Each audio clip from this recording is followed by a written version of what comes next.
भारतानं पाकिस्तानसोबतचा सिंधू पाणी करार थांबवला।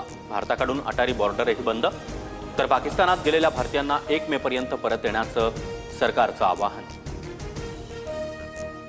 पाकिस्तानी नागरिकांना भारतात प्रवेश बंदी, पाकिस्तानी नागरिकांना सार्क व्हिसा मिळणार नाही।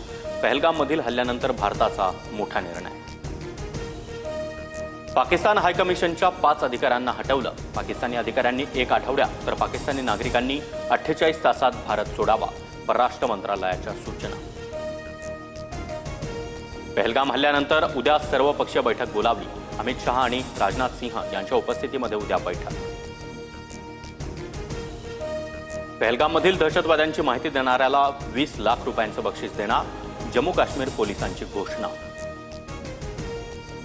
दहशतवादी हल्ल्याला असं उत्तर दिलं जाईल की जग बघेल, पडद्यामागे कारस्थान रचणाऱ्यांना शिक्षा मिळणार, संरक्षण मंत्री राजनाथ सिंह यांचा इशारा।